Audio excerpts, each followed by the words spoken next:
اما بعد فاعوذ باللہ من الشیطان الرجیم بسم اللہ الرحمن الرحیم الا ان اولیاء اللہ لا خوف علیہم ولا هم یحزنون آمنت باللہ صدق اللہ مولانا العظیم الصلاة والسلام علیک یا رسول اللہ وعلى آلک واصحابک یا حبیب اللہ الصلاة والسلام علیک یا رسول اللہ وعلى آلک واصحابک یا شفیع المذنبین الصلاة والسلام علیک یا رسول اللہ وعلى آلک واصحابک یا رحمۃ للعالمین۔ نبی کریم صلی اللہ علیہ وسلم کے دور اقدس سے لے کے آج تک امت مصطفیٰ صلی اللہ علیہ وسلم پہ اللہ کریم نے یہ خاص مہربانی فرمائی کہ اس امت میں اللہ تعالیٰ نے اپنے خاص مقرب بندوں کو پیدا فرمایا جن کو اولیاء اللہ کہا جاتا ہے۔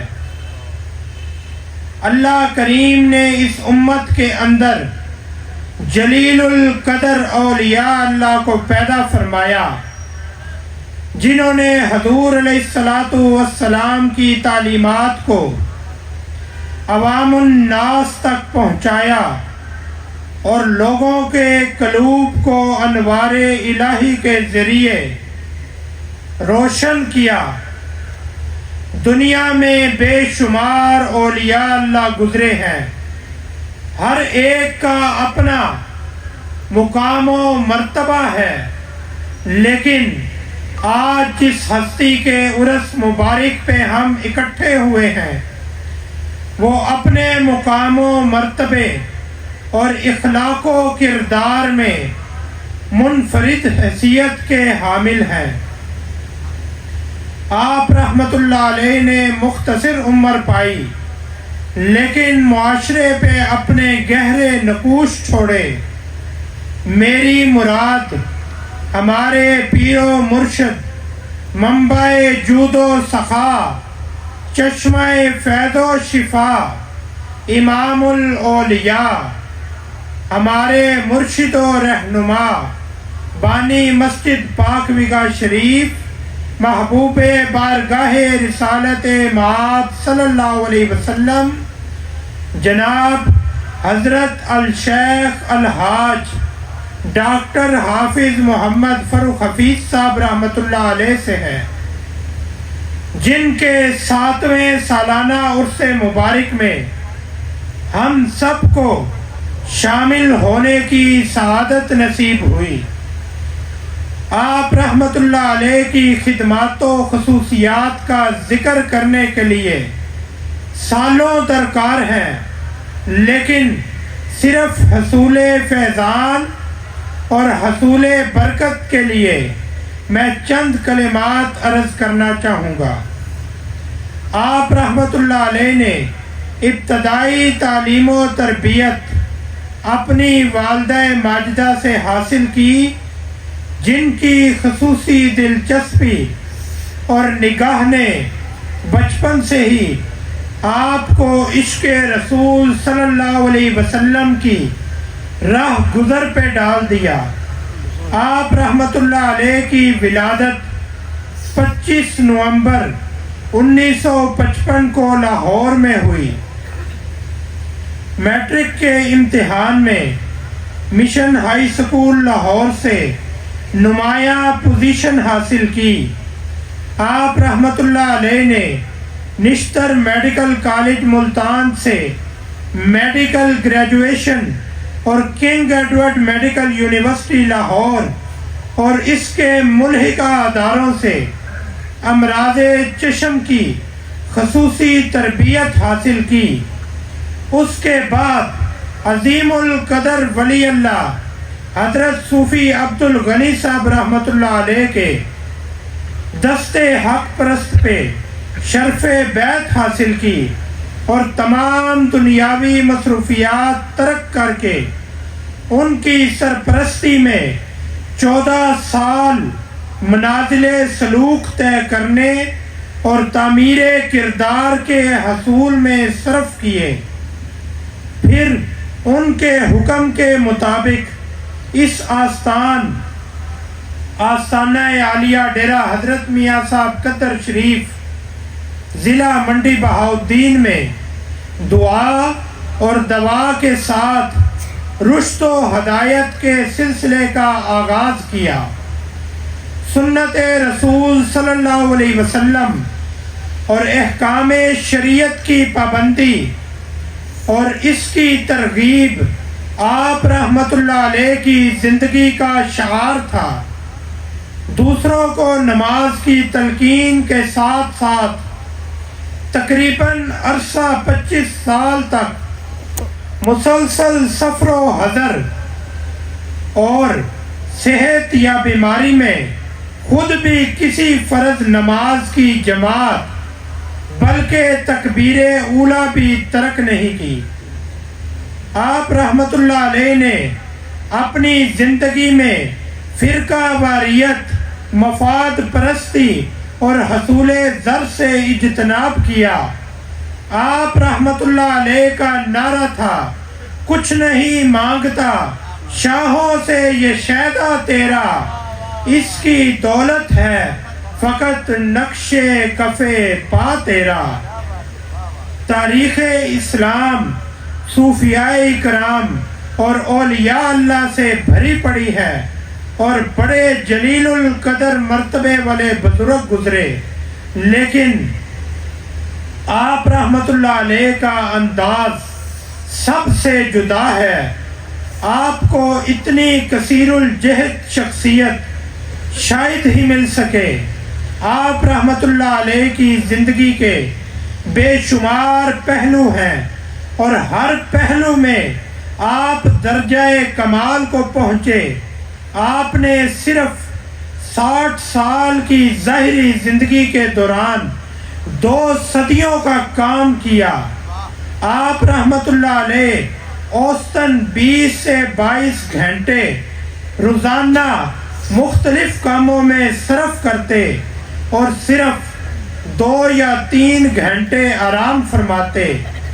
محتاط اعداد و شمار کے مطابق آپ رحمت اللہ علیہ نے 40 لاکھ سے زائد مریضوں کے علاج معالجے اور 4.5 لاکھ سے زائد آنکھوں کے مفت آپریشن کرنے کا شرف حاصل کیا.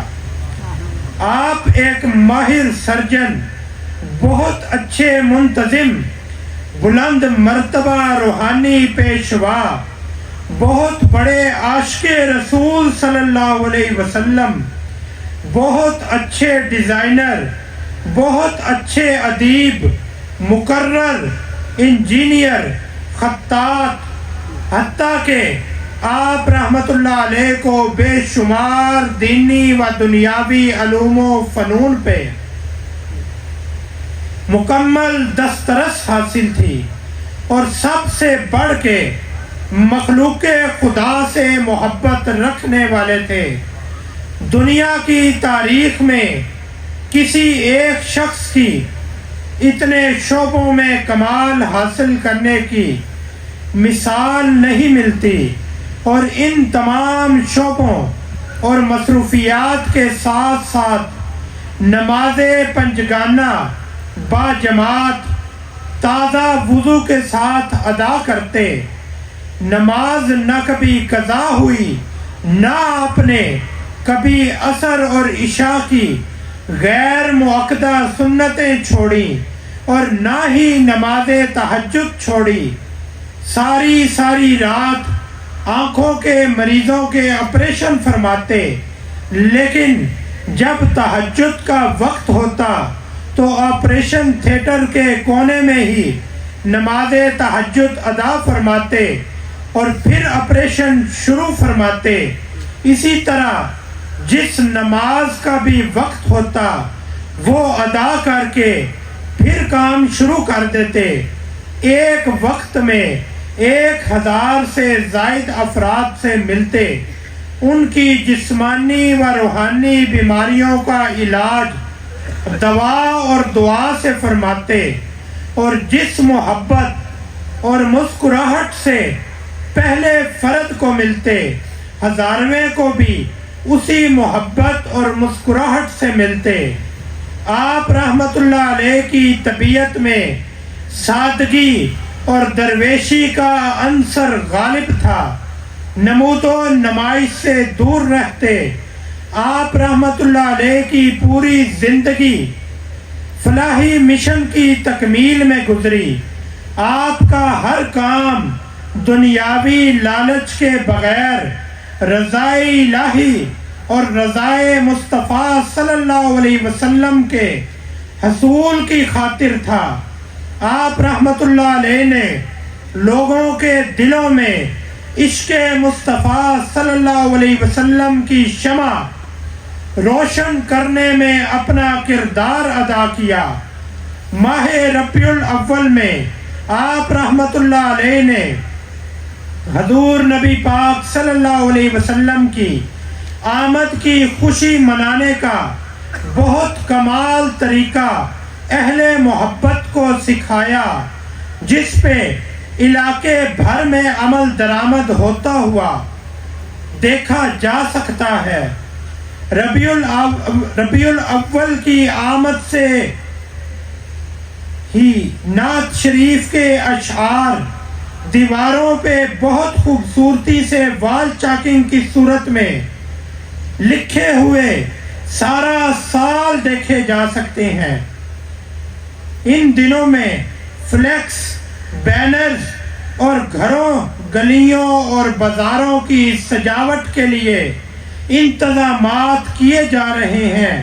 ربیع الاول کے بابرکت لمحات ہر کوئی حضور نبی کریم صلی اللہ علیہ وسلم کی آمد کی خوشی میں اپنے اپنے انداز میں منانے میں مصروف ہے۔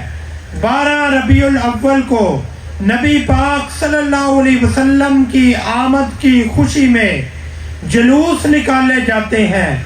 آپ رحمت اللہ علیہ نے خصوصی طور پہ ان جلوسوں میں عربی لباس میں ملبوس دستے شامل کروائے، جو منفرد انداز میں آپ صلی اللہ علیہ وسلم کی مدینہ شریف آمد کے وقت کا نقشہ پیش کرتے نظر آتے ہیں۔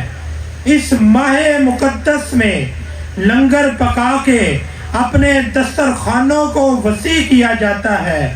یہ ساری رونقیں اور لوگوں کا اس طرف رجحان ہمارے مرشد کریم کی خصوصی تربیت کی وجہ سے ہے۔ آپ رحمت اللہ علیہ کی رہنمائی اور خصوصی نگاہ سے ان دنوں ہر طرف میلاد شریف کی آمد کی خوشیاں منانے کا منفرد انداز دیکھا جا سکتا ہے۔ ہر کوئی میلاد شریف کی تیاریوں میں مگن ہے۔ ربیع الاول کے بابرکت لمحات اور میلاد شریف کی پر رونق گھڑیوں میں ہم اپنے مرشد کامل جناب ڈاکٹر حافظ محمد فروخ حفیظ صاحب رحمت اللہ علیہ کا 7واں سالانہ عرس پاک منانے کے لیے یہاں موجود ہیں۔ اب میں حضرت صاحب رحمت اللہ علیہ کی مذہبی اور روحانی خدمت کے بارے میں چند اہم گزارشات پیش کرنا چاہوں گا، جس کی وجہ سے معاشرے پہ گہرے نقوش مرتب ہوئے۔ آپ رحمت اللہ علیہ نے تعمیر کردار کے شعبے میں خدمات کا آغاز کیا۔ میلاد النبی صلی اللہ علیہ وسلم، معراج النبی صلی اللہ علیہ وسلم، تحریک کربلا اور سلسلہ تصوف پہ تحقیقی کام کیا۔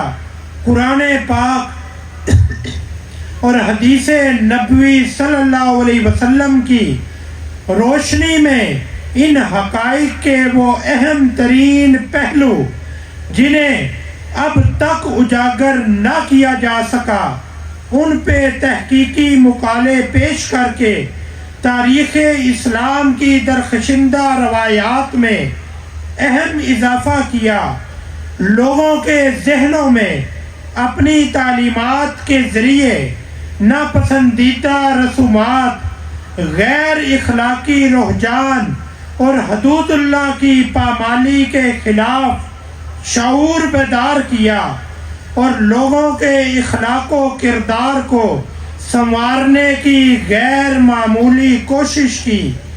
جمعۃ المبارک اور آستان پہ ہونے والے دیگر مذہبی اجتماعات میں تفسیر قرآن پاک اور اصلاحی موضوعات پہ 2500 سے زائد لیکچر دیے۔ بالعموم عوام اور بالخصوص نوجوانوں میں تعلق باللہ اور قرب الہی کا ادراک پیدا کرنے کے لیے تحریک تہجد کا آغاز کیا، جس کی بدولت نوجوانوں کی سوچ بھی بدلی اور ان کے اخلاق و کردار میں نمایاں تبدیلی ہوئی، اور عوام کے مختلف طبقوں خصوصاً دیہات میں خاندانی رکابتوں، باہمی رنجشوں اور جاہلانہ فتنہ و فساد اور قتل و غارت میں نمایاں کمی دیکھنے میں آئی۔ بڑی مساجد کے گراؤنڈ فلور پہ مارکیٹیں تعمیر کرنے کی بدعت کو ختم کرنے کے لیے مربوط جدوجہد کی اور اس بدعت کا خاتمہ کرنے میں اہم کردار ادا کیا۔ الیکٹرانک میڈیا کے مزاحیہ پروگراموں میں شاعر اسلام کے غلط استعمال کا نوٹس لیا، سوشل میڈیا کے ذریعے مہم چلائی اور عملی کوشش سے لاہور ہائی کورٹ سے اس تکلیف دہ عمل کے خلاف رولنگ پاس کروائی تاکہ آئندہ کوئی الیکٹرانک میڈیا اپنے مزاحیہ پروگراموں میں اسلامی شاعر کی بے حرمتی نہ کر سکے۔ یہ آپ رحمت اللہ علیہ کی خدمات سے چند ایک نکات گزارش کیے۔ آپ رحمت اللہ علیہ کی پوری زندگی ایسی خدمات سے بھری پڑی ہے جنہیں بیان کرنے کے لیے وسیع وقت درکار ہے۔